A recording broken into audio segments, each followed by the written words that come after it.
Well, hi. Well, this is the first time I've been sort of in one of these leadoff positions. And it's okay, Ed just moves me around to find a place where I'm least offensive. I don't mind. He got the weather right this time, that's good. Isn't it a nice day? Now, how much time do I have it? 3 minutes, your time's up. Okay, well, seriously, about 3 minutes. So 20 minutes. Well, I don't want to waste your time, and I have given a lot of thought to my remarks here, and I think it's probably age that's doing this to me, but I'm not really all that caught up in trying to impress you, okay? So when I made my notes and I thought about the things that I wanted to say today, I thought particularly about a question that Ed raised when we were talking about this Bob Fest, and that is he feels he's ready. I think he should have been ready a long time ago, but he feels he's ready for a real call to action.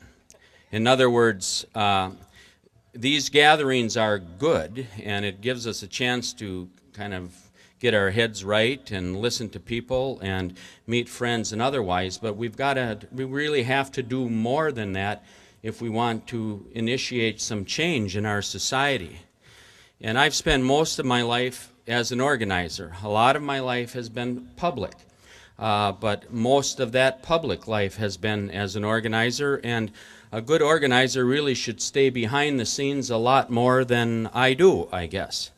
But I'd like to talk to you today as an organizer, and I hope that what I can do is not so much make you feel good by the things that I say as I can inspire you to try to take some action.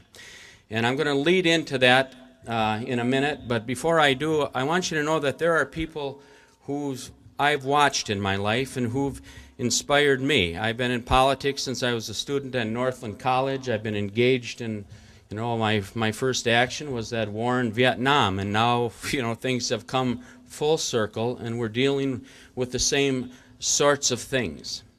But it was people like Joe Gruber, who was vice president of the state AFL-CIO, who many years ago took me under his wing. He's been to every Fighting Bob Fest I think we've had. I know he's here today, and I just want to thank Joe personally for the inspiration and the good work he has done with labor on behalf of all citizens. All right? I saw Bert Grover on my way over. He led the Department of Public Instruction for many years. He was inspirational, and he knew what he was doing in terms of putting kids first. Bert has been up here to speak. I'm not about to give him my time today. But he is an inspirational citizen, and he has led people into the teaching profession, and he has helped a lot of legislators along the way get their heads straight in terms of what is important in life. And I think that's really what I'd like to try to do today in the time that I have, is to help you understand that as citizens, you can make change. I just finished the first part of a project called The Future of Farming and Rural Life. It was sponsored by the Wisconsin Academy. They asked me and Tom Lyon, a former chair of the Board of Regents, to kind of oversee this process. We took our committee, so to speak, around the state. We held 6 forums. We looked at major issues that affect society in rural Wisconsin, and really all of Wisconsin. Healthcare and education and infrastructure, and how we can inspire people to get into agriculture, how we can care for our farm lands and our forests and use them in a sustainable fashion, how we can inspire change at the local level in terms of government so our governments are more efficient and more responsive.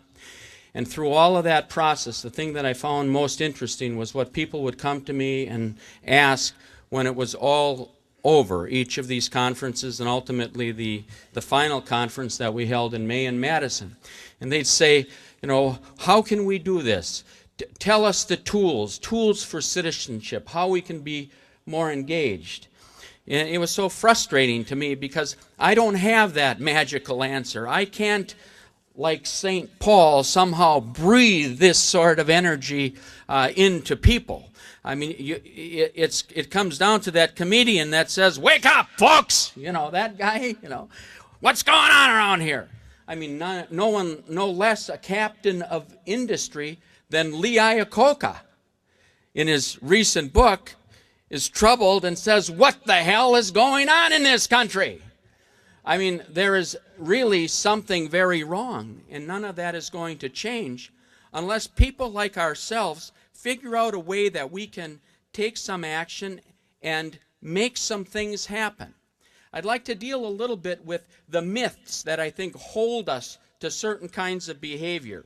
You know, and I'm just going to tick through a few of them, and then I'm going to dwell on my favorite. But one is, you know, this whole notion. When I was in the legislature, it started then, I heard it, you know, that our schools are failing us. Even though Wisconsin students were graduating and their test scores and others were way at the top in terms of the nation.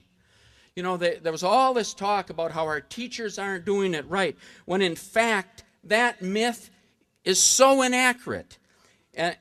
And fact and reason tell us that it isn't the schools that are failing us, it's that the larger society is failing our schools. You know, we're not providing the resources, you know, to our children, to our teachers, or to administrators to do the job that they need to do. And we need to understand that when you hear that, well, you know, the schools are bad. No, our ability as a society to prioritize education is failing us, and we as citizens need to find out how we can make it better and do something about it, whether it's running for school boards or advocating for revenues or doing the things with referendums that will allow these things to happen. Whatever it takes, we need to do it. But you need to first crack the myth that somehow they're failing us. It is our government and our society that is failing. Then there's this whole thing that I've dealt with since I graduated from college, way back when Richard Nixon was attacking the poor and telling us that our country was facing deficits and huge losses as a result of the poor, that they were taking too much out of society, driving up deficits, drawing down our resources and our government, when in fact the reason is the preponderance of waste. Just recently, $16 billion is just gone in Iraq. That's not the $2 trillion cost of the war overall. It's just money lost. Like a guy comes home at night after too many beers, puts his wallet on the table, the family looks in the morning, and he says, "I don't know where it went. $50 just disappeared, 150. You know, that sort of silliness. The money is just gone somehow. In Iraq, $16 billion, fraudulent contracting, special interest access, and corporate boondoggling. That's what's drawing down our treasury, and that's what's costing us our common wealth.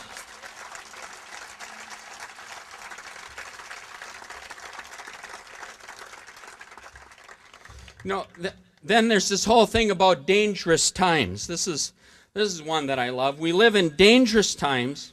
So the affairs of government cannot be managed by an informed citizenry through constitutional government. No, instead, we must accept as best practices deceit, manipulation, suppression, intimidation, and worst of all, a restriction on our civil rights and individual freedoms in this country. What sort of silliness is that?